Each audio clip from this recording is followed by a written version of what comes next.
Buenas tardes, hermanos. Vamos a seguir estudiando la palabra del Señor, de la cual tenemos el aliento y surge la fortaleza necesaria para poder continuar, así mientras Dios nos los permita en este mundo. Voy a leer en el libro de Isaías, capítulo 1, todo el capítulo 1, donde tenemos un mensaje de gracia, un mensaje de salvación. Dice la Escritura en el libro de Isaías, capítulo 1, visión de Isaías, hijo de Amós, la cual vio acerca de Judá y Jerusalén en días de Usías, Jotam, Acaz y Ezequías, reyes de Judá. Oh cielos, y escucha tú tierra, porque habla Jehová: crié hijos y los engrandecí, y ellos se rebelaron contra mí. El buey conoce a su dueño, y el asno el pesebre de su señor. Israel no entiende, mi pueblo no tiene conocimiento. Oh gente pecadora, pueblo cargado de maldad, generación de malignos, hijos depravados, dejaron a Jehová, provocaron a ira al Santo de Israel, se volvieron atrás. ¿Por qué querréis ser castigados aún? ¿Todavía os rebelaréis? Toda cabeza está enferma y todo corazón doliente. Desde la planta del pie hasta la cabeza no hay en él cosa sana, sino herida, hinchazón y podrida llaga. No están curadas, ni vendadas, ni suavizadas con aceite. Vuestra tierra está destruida, vuestras ciudades puestas a fuego.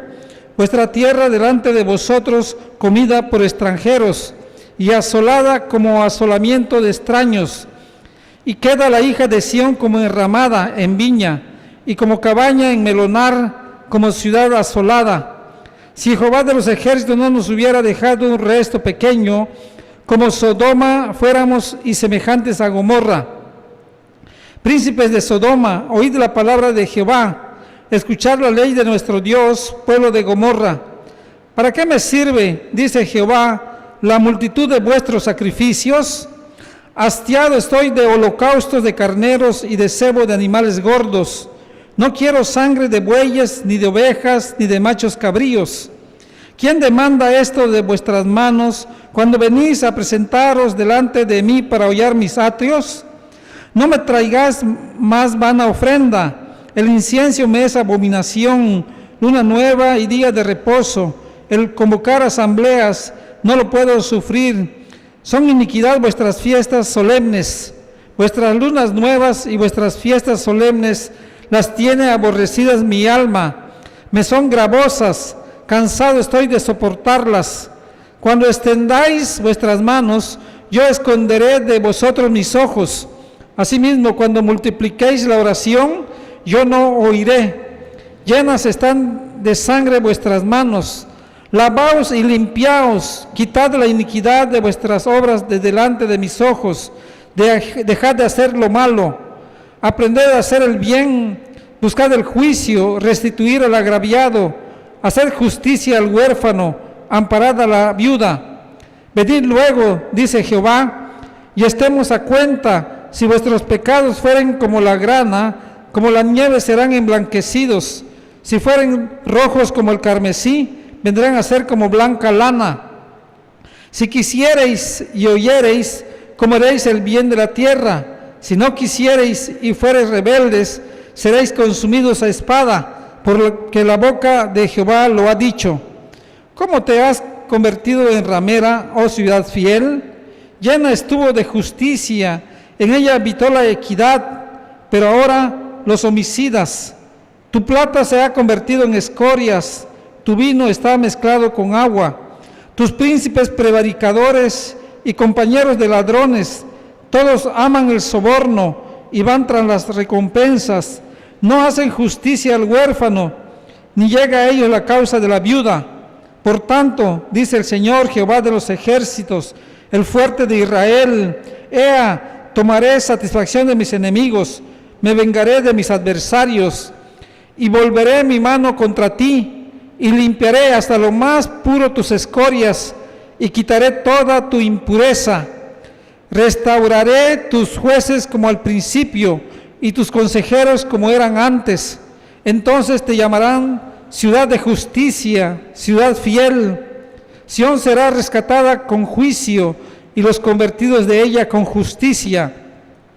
Pero los rebeldes y pecadores aún serán quebrantados, y los que dejan a Jehová serán consumidos. Entonces os avergonzarán las encinas que amasteis, y os afrentarán los huertos que escogisteis, porque seréis como encina a la que se le cae la hoja, y como huerto al que le faltan las aguas. Y el fuerte será como estopa, y lo que hizo como centella, y ambos serán encendidos juntamente, y no habrá quien apague. Amén. Oremos a nuestro Padre Celestial. Bendito Señor, ahora que tú nos das la oportunidad de abrir tu palabra, de leerla, de estudiarla, te suplicamos, Padre bendito, que nos des sabiduría de lo alto, que tu Espíritu Santo nos dé el entendimiento para recibir, para comprender, para creer tu palabra. Que tu palabra, Señor, poderosa, haga la obra, no vuelva a ti vacía, sino cumpla los propósitos por los cuales tú nos las envías. Bendice a tu pueblo, a tu iglesia en Cristo Jesús, te lo estamos implorando. Amén. El tema de esta ocasión es la gracia de Dios para su pueblo en medio del juicio.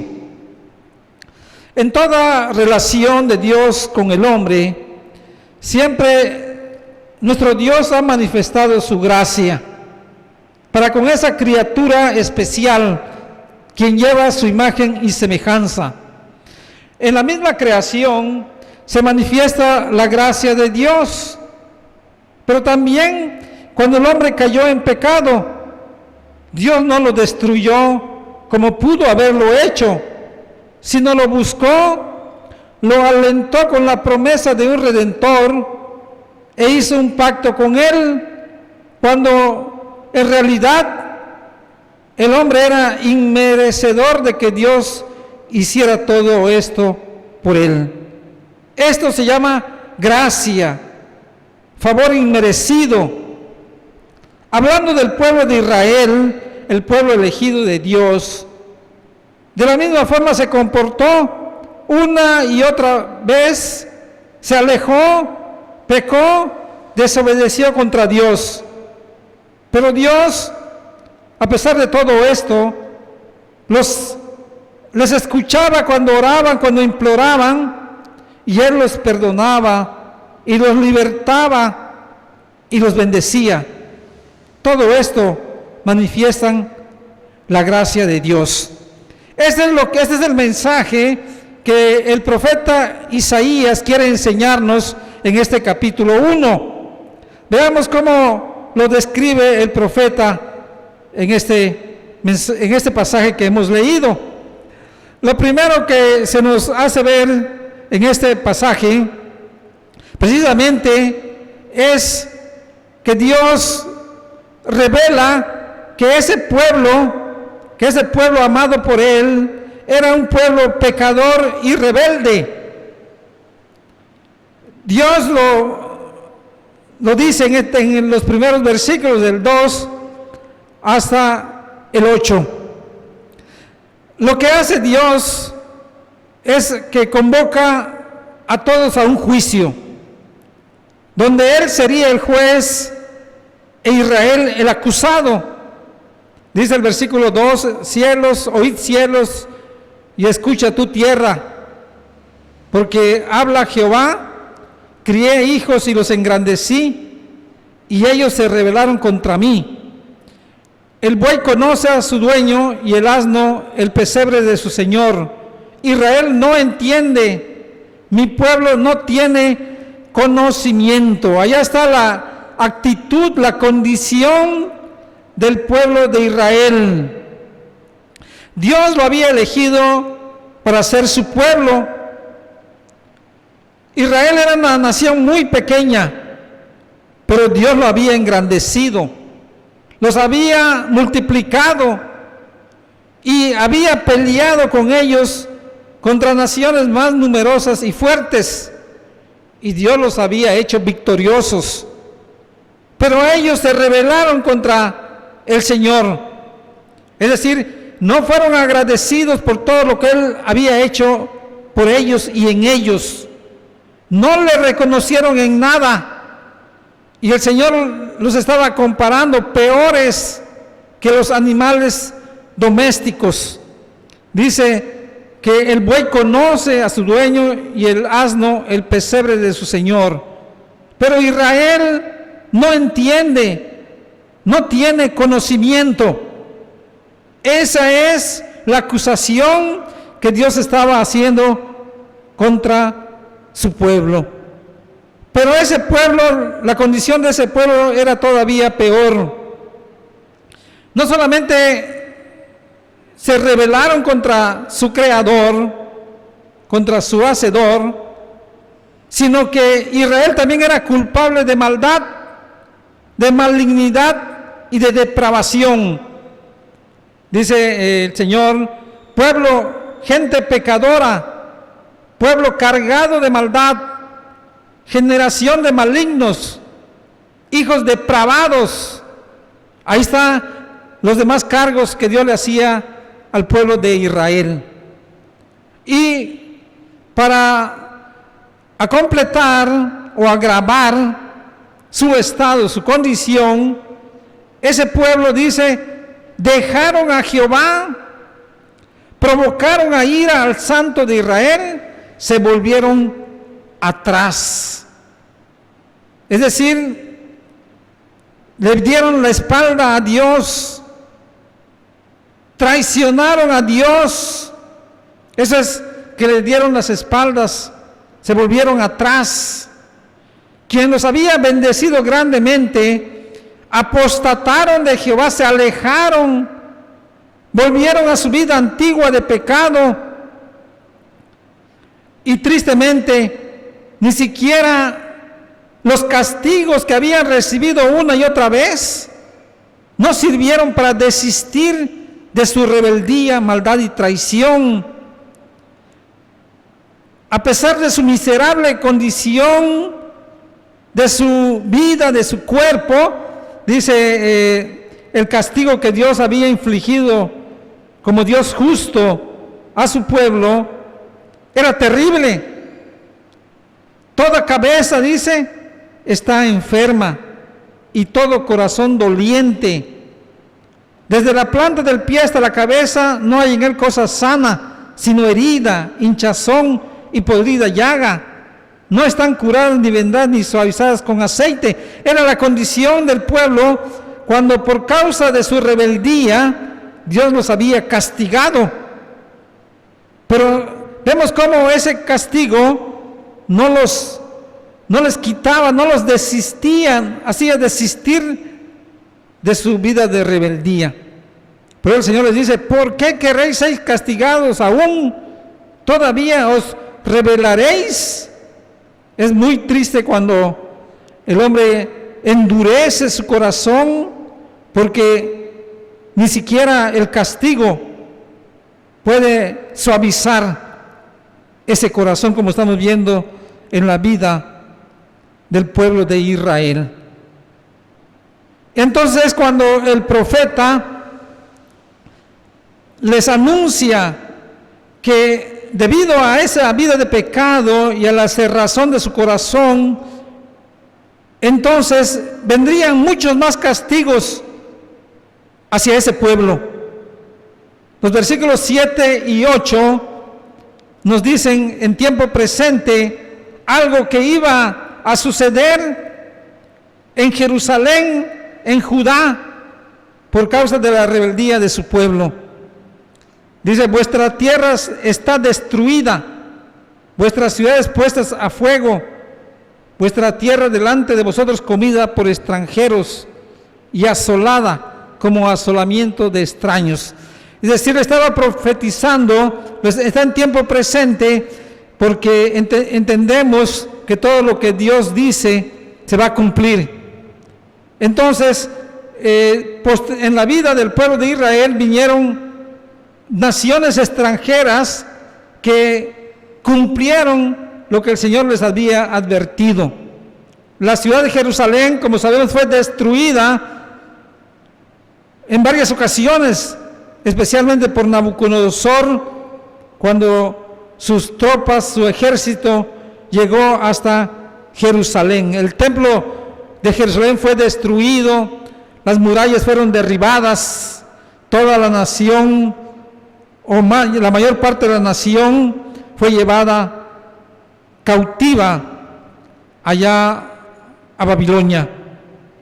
Entonces, esa es la descripción que Dios hace de Israel como un pueblo rebelde, un pueblo pecador. Eso es muy importante. Dios, cuando envía a sus profetas a hablarle al pueblo, lo primero que les demanda es que les diga, les hable respecto a su pecado. De la misma manera, el Evangelio, cuando se lleva el Evangelio, es muy importante que el hombre entienda su condición, porque si no sería como el enfermo que ya está avanzada su enfermedad, pero no sabe que está enfermo y que necesita de sanidad. El hombre rebelde y pecador también está en esa situación, no de enfermedad, sino de muerte, muerto en sus delitos y pecados. Y solamente Dios puede hacer esa obra de iluminar su mente, sus ojos, para que puedan comprender la situación de su vida, la condición de su vida. Enemistados, porque el pecado es lo que hace y produce en la vida del hombre enemistad contra Dios. Y precisamente es allá donde se manifiesta la gracia de Dios. Dice el versículo 9: si Jehová de los ejércitos no nos hubiese dejado un resto pequeño, como Sodoma fuéramos y semejantes a Gomorra. Es decir, de toda la humanidad que sabemos cayó en pecado, dice la Escritura, por cuanto todos pecaron están destituidos de la gloria de Dios, no hay justo, ni siquiera uno. Dios en su gracia, desde la eternidad, ha elegido a un pueblo para sí mismo. Ese es eso, ese remanente que nos dice aquí el versículo 9, de todo ese pueblo de Israel, dice, Dios ha dejado un resto pequeño. Bien, en segundo lugar, este pasaje que hemos leído nos enseña que Dios hace un llamado a sus escogidos para volver a Jehová.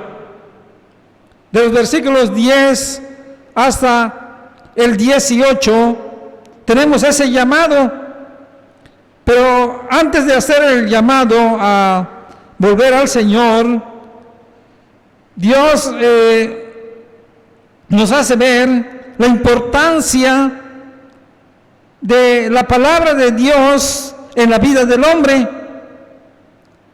Dice el versículo 10: príncipes de Sodoma, oíd la palabra de Jehová, escuchad la ley de nuestro Dios, pueblo de Gomorra. El pueblo rebelde, su característica es que no entiende, como dice el versículo 3, y no tiene conocimiento. Y precisamente es el medio que Dios utiliza para hacerle ver al hombre su condición de pecado. Por eso Él hace ese llamado al pueblo de Israel, les dice, oíd la palabra de Jehová, escuchad la ley de nuestro Dios. Es muy importante porque entendemos que sin la palabra de Dios no habría vida, no habría salvación. Por la palabra de Dios fueron creados los cielos y la tierra. Por la palabra de Dios también, como dice Pablo en el libro de Romanos, somos llamados también a la fe. La fe viene por el oír, y el oír la palabra de nuestro Dios. No podemos quitarle la importancia de la palabra de Dios en la vida de la humanidad. No es lo que al hombre le parezca. El pueblo no entendía, no tenía conocimiento de Dios y de su voluntad. Por eso el Señor los conmina a oír la palabra de Jehová, a escuchar la ley de Dios. Inmediatamente, también el Señor nos enseña que hay un peligro muy importante también, o muy grave, en el cual el hombre puede caer, y ese peligro es una religión vacía. O sea, el hombre pecador, no por tener una religión va a ser salvo. No es así. Después que Dios les indicó dónde y cómo debían adorar y servir a Dios, el pueblo se alejó de lo que Dios les había mandado. Ahora tenían una religión de sacrificios, holocaustos, ofrendas, asambleas, lunas nuevas, fiestas solemnes, oraciones. Eso es lo que nos dice de los versículos 11 hasta el 14. Dice: ¿para qué me sirve, dice Jehová, la multitud de vuestros sacrificios?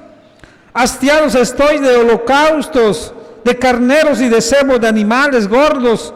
No quiero sangre de bueyes, ni de ovejas, ni de machos cabríos. ¿Quién demanda esto de vuestras manos cuando venís a presentaros delante de mí para hollar mis atrios? No me traigas más vana ofrenda. El incienso me es abominación, luna nueva y día de reposo, el convocar asambleas, no lo puedo sufrir. Son iniquidad vuestras fiestas solemnes. Vuestras lunas nuevas y vuestras fiestas solemnes las tiene aborrecidas mi alma. Me son gravosas, cansado estoy de soportarlas. Y el versículo 15: cuando extendáis vuestras manos, yo esconderé de vosotros mis ojos. Asimismo, cuando multipliquéis la oración, yo no oiré. Llenas están de sangre vuestras manos. Ahí está. El pueblo de Israel tenía una religión en la cual Dios les había dicho cómo se iban a acercar a Dios, pero lo debían de hacer de corazón, por amor a Dios, que les había dado la vida, los había rescatado, los había bendecido. Pero ahora todo esto se había perdido. Continuaban practicando su religión. Pero dice el Señor, todo esto que hacen, lo que realmente hacen es, cuando se presentan delante de mí, hollan mis atrios, es decir, contaminan, ensucian mis atrios. No lo puedo soportar, me son gravosas, cansado estoy de soportarlos. Yo no oiré cuando multipliquéis vuestras oraciones. ¿Por qué Dios llegó a detestar la adoración de su pueblo? Lo dice claramente el versículo 15. Yo no oiré, llenas están de sangre vuestras manos. Es decir, el pueblo vivía una vida de contradicción e hipocresía. Decían que servían a Dios, pero por otra parte vivían en injusticia, haciendo maldad, haciendo mal a su prójimo.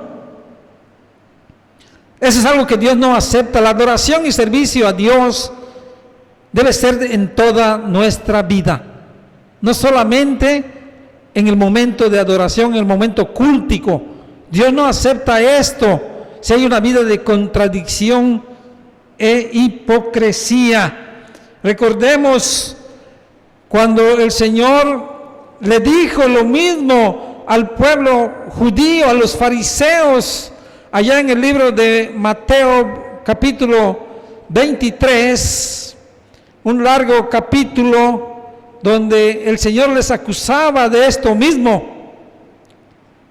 supuestamente adoraban a Dios, pero su vida era una vida de injusticia. Y Él les decía, precisamente en esos ayes, que no es algo que a Dios le agradara. Dice ya en todo este capítulo, pero a partir del versículo 13, mas hay de vosotros, escribas y fariseos, hipócritas, porque cerráis el reino de los cielos delante de los hombres, pues ni entráis vosotros, ni dejáis entrar a los que están entrando. Ay de vosotros, escribas y fariseos, hipócritas, porque devoráis las casas de las viudas, y como pretexto hacéis largas oraciones, por esto recibiréis mayor condenación. Ay de vosotros, escribas y fariseos, hipócritas, porque recorréis mar y tierra para hacer un prosélito, y una vez hecho, le hacéis 2 veces más hijo del infierno que vosotros. Ahí está, una y otra vez el Señor les decía la hipocresía, la contradicción de su vida.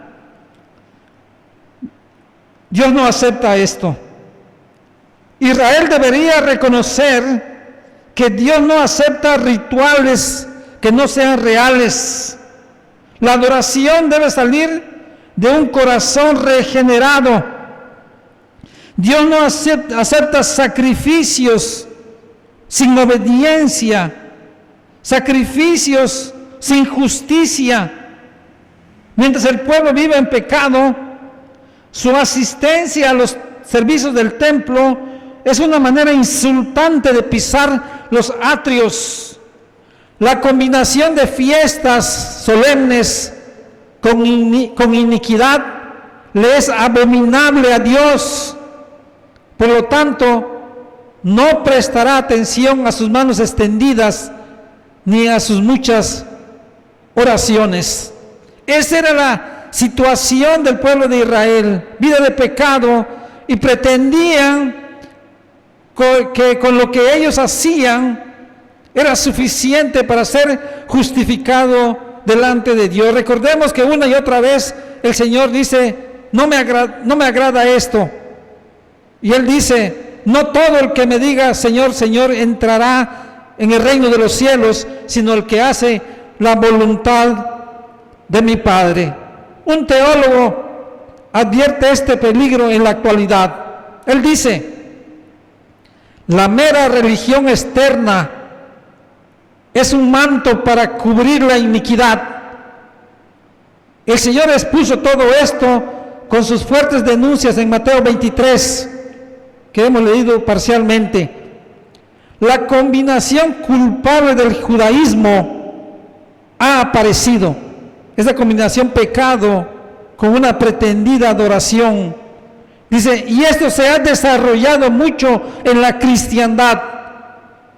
La conciencia del cristiano puede estar tan endurecida como para practicar la religión mientras está viviendo en pecado. Eso a Dios no le agrada. Es hollar sus atrios. ¿Cuál es el camino? ¿Qué es lo que demanda Dios? Dios demanda una vida de fe en el Señor y arrepentimiento. Es decir, una verdadera conversión, no una parcial conversión, no solamente una parte, el momento cúltico, el momento de adoración. La conversión debe incluir toda nuestra vida, es lo que Dios demanda. Dice claramente a partir del versículo 16, lavaos y limpiaos, quitad la iniquidad de vuestras obras de delante de mis ojos, dejad de hacer lo malo, aprender a hacer el bien, buscad el juicio, restituir al agraviado, hacer justicia al huérfano, amparar a la viuda. Venid luego, dice Jehová, y estemos a cuenta. Si vuestros pecados fueren como la grana, como la nieve serán emblanquecidos. Si fueren rojos como el carmesí, vendrán a ser como blanca lana. Dice el Señor, lavaos y limpiaos. ¿Cómo el hombre puede ser lavado, puede ser limpiado? ¿Quién lo puede hacer? Él mismo no puede. El pecado es algo interno, no es algo superficial que se puede lavar con jabón y agua. Es algo del corazón. Esa obra es obra exclusiva de Dios. Dios es el que lava y también limpia. Dice que la sangre de Cristo nos lava de todo pecado. Eso es lo que el Señor requiere, una verdadera conversión del hombre pecador. Esta conversión está constituida por la fe y el arrepentimiento, ambos dones de Dios para sus escogidos. Él es el único que puede lavarnos y limpiarnos de nuestros pecados. Ese es el mensaje, dice el Señor. Venid luego, dice Jehová, y estemos a cuenta. Si vuestros pecados fueren como la grana, como la nieve serán emblanquecidos. El pecado, ¿verdad?, es algo que es desagradable y que Dios no quiere esa vida, ¿verdad?, que su criatura especial viva así.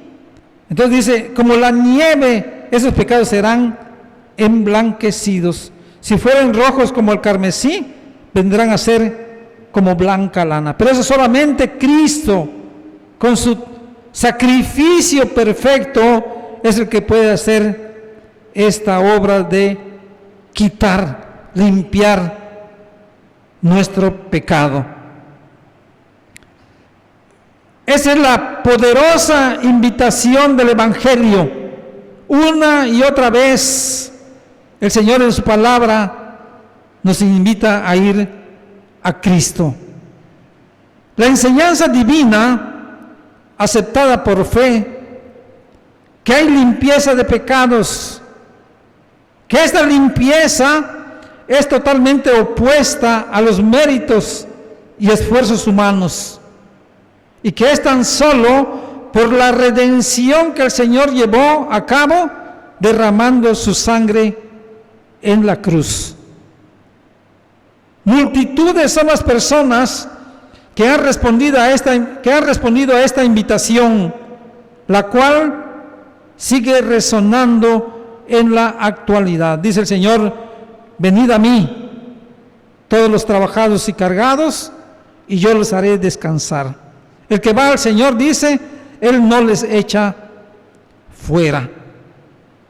Entonces, eso es el camino de la fe y el arrepentimiento, después del cual esas personas capacitados y preparados por esa fe, podrán llevar esa vida que Dios demanda, preparados para toda buena obra, como dice Pablo, por medio de la fe.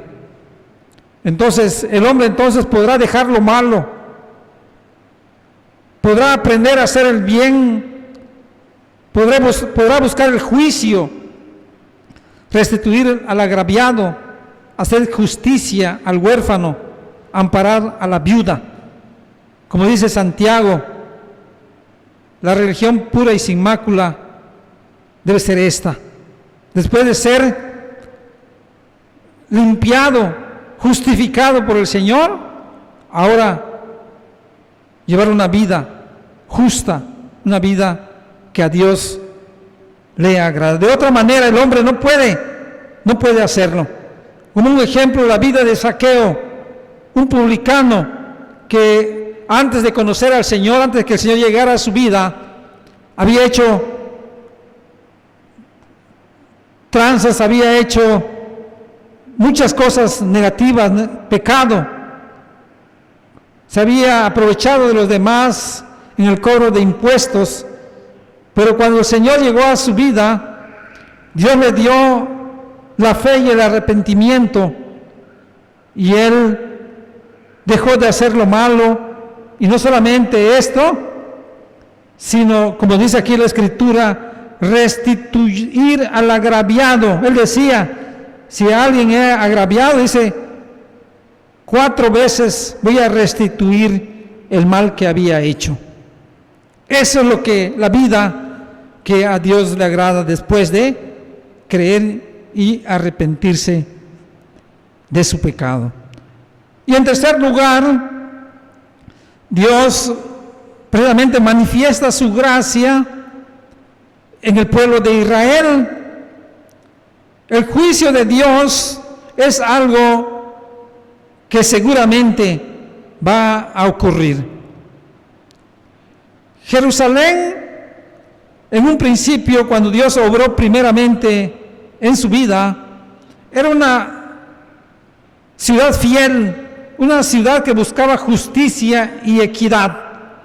Pero ahora todo esto había cambiado. Jerusalén se había corrompido, se había prostituido. Se lo dice el Señor de los versículos 21 al 23. ¿Cómo te has convertido en ramera, oh ciudad fiel? Llena estuvo de justicia, en ella habitó la equidad, pero ahora los homicidas, tu plata se ha convertido en escoria, tu vino está mezclado con agua, tus príncipes prevaricadores y compañeros de ladrones, todos aman el soborno y van tras las recompensas, no hacen justicia al huérfano, ni llega a ellos la causa de la viuda. Ahí está, todo dice es corrupción, todo es soborno, todo es injusticia. Y entonces Dios hace su juicio, redención para los convertidos, redención para los escogidos de Dios. Dice el Señor a partir del versículo 25, y volveré mi mano contra ti y limpiaré hasta lo más puro tus escorias y quitaré toda tu impureza. Restauraré tus jueces como al principio y tus consejeros como eran antes. Entonces te llamarán ciudad de justicia, ciudad fiel. Sión será rescatada con juicio y los convertidos de ella con justicia. Ya está. Dios va a libertar a su pueblo del pecado y los va a restituir a una vida de justicia. Por su gracia Dios lo ha prometido y Dios lo hace y lo seguirá haciendo. Sus juicios quitarán toda impureza y restaurará a Jerusalén a su gloria anterior. Su justicia asegurará la liberación de aquellos que se arrepientan. Pero por otro lado, en su juicio habrá condenación para los rebeldes. Versículo 28 hasta terminar. Pero los rebeldes y pecadores a una serán quebrantados, y los que dejan a Jehová serán consumidos. Entonces os avergonzarán las encinas que amasteis, y os afrentarán los huertos que escogisteis, porque seréis como encina a la que se le cae la hoja, y como huerto al que le faltan las aguas, y el fuerte será como estopa, y lo que hizo como centella, y ambos serán encendidos juntamente, y no habrá quien apague. Los pecadores, dice acá, que no se arrepientan, serán quebrantados. Los que dejaron a Jehová serán consumidos. Apartarse del Señor es algo terrible. Dice la Escritura: los idólatras se avergonzarán de sus lugares sagrados, encinas y huertos. Se avergonzarán, o serán avergonzados más bien, las encinas que amasteis, y os afrentarán los huertos que escogisteis. Israel había hecho altares en todos los montes, se habían corrompido, habían idolatrado. Dice, entonces serán semejantes a una encina que se le caen las hojas y como un huerto al que le faltan las aguas. ¿Qué diferencia con la bendición para los escogidos, como dice el Salmo 1, que el pueblo de Dios, dice, las hojas no caen, y su hoja no cae, da su fruto en su tiempo, y su hoja no cae, y todo lo que hace prosperará. No así a los pecadores. Aquellos también que se apoyan en su propia fuerza, versículo 31, serán como estopa, que es muy inflamable, encendido por la centella de sus propias obras impías.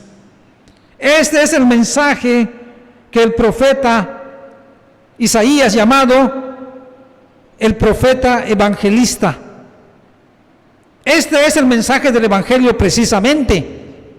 El evangelio incluye la predicación del pecado. Hay que hacerle conocer al hombre su vida de pecado. ¿Para qué? Para que conozca su necesidad de un Salvador, de un Redentor.